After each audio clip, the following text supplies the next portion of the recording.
നമസ്കാരം. പ്രവാസി മലയാളിയിലേക്ക് സ്വാഗതം. ഇന്നത്തെ പ്രവാസ ലോകത്തെ വാർത്തകൾ ഒറ്റനോട്ടത്തിൽ. സൗദി അറേബ്യയിൽ ആശ്വാസമായി കോവിഡ് ബാധിതരിലെ ഗുരുതരാവസ്ഥയിലുള്ളവരുടെ എണ്ണം 1000-ൽ താഴെയായി. നിലവിൽ ചികിത്സയിൽ കഴിയുന്ന 23,363 പേരിൽ 979 പേരുടെ നിലയാണ് ഗുരുതരം. ഇവർ രാജ്യത്തെ വിവിധ ആശുപത്രികളിൽ തീവ്രപരിചരണ വിഭാഗത്തിലാണ്.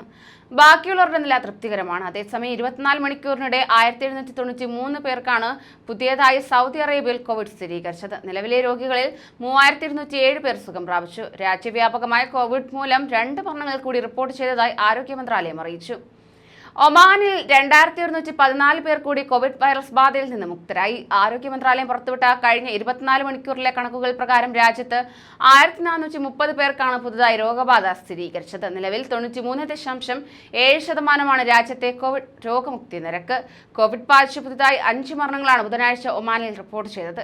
ഇതുവരെയുള്ള കണക്കുകൾ പ്രകാരം രാജ്യത്ത് 3,70,620 പേർക്കാണ് കോവിഡ് വൈറസ് ബാധ സ്ഥിരീകരിച്ചിട്ടുള്ളത്. ഇവരിൽ 3,47,243 പേരും ഇതിനോടകം തന്നെ രോഗമുക്തരായി കഴിഞ്ഞു. UAE-യിൽ കോവിഡ് രോഗികളുടെ എണ്ണം 1000-ൽ താഴെ തുടരുന്നു. തുടർച്ചയായ 2ാം ദിവസമാണ് പ്രതിദിന കോവിഡ് രോഗികളുടെ എണ്ണം 1000-ൽ താഴെയാവുന്നത്.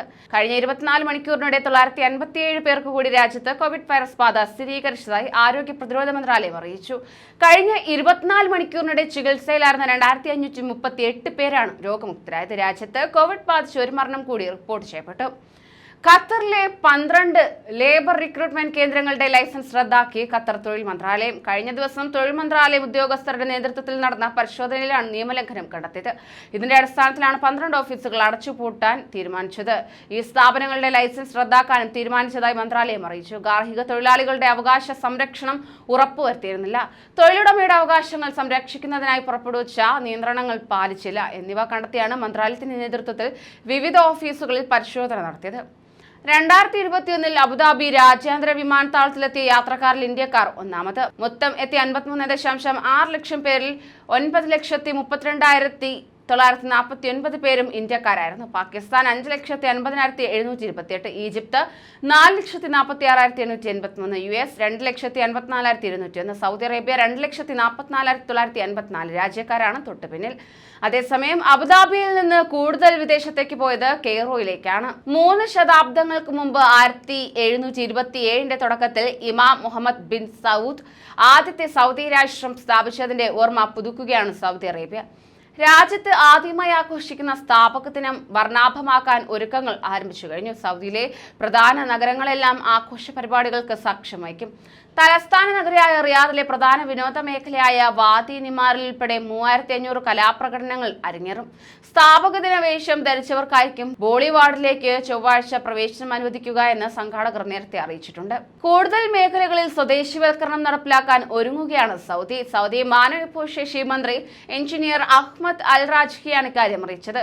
കഴിഞ്ഞ ദിവസം റിയാദിൽ നടന്ന വാർത്താ സമ്മേളനത്തിലാണ് മന്ത്രി ഇക്കാര്യം അറിയിച്ചത്. രാജ്യത്തെ ഭൂരിഭാഗം തൊഴിൽ മേഖലകളിലും ജോലികളും സ്വദേശിവൽക്കരിക്കാൻ ശ്രമം നടക്കുന്നുണ്ടെന്നും അദ്ദേഹം പറഞ്ഞു. കഴിഞ്ഞ വർഷം 32 മേഖലകളിൽ സ്വദേശിവൽക്കരണം നടന്നു. സ്വദേശികളായ യുവതിയുവാക്കൾക്ക് ജോലി നൽകി.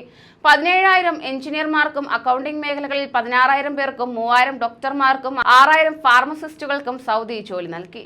കുവൈറ്റിൽ നിന്ന് പണം അയക്കുന്ന പ്രവാസികൾക്കും സ്വദേശികൾക്കും ആഭ്യന്തര മന്ത്രാലയത്തിന്റെ മുന്നറിയിപ്പ്. തങ്ങളുമായി യാതൊരു ബന്ധവുമില്ലാത്തവരുടെ പേരിലോ കുവൈറ്റ് പുറത്തുള്ള സ്ഥാപനങ്ങളുടെ പേരിലോ പണം അയക്കുന്നതിനെതിരെയാണ് അധികൃതരുടെ മുന്നറിയിപ്പ്.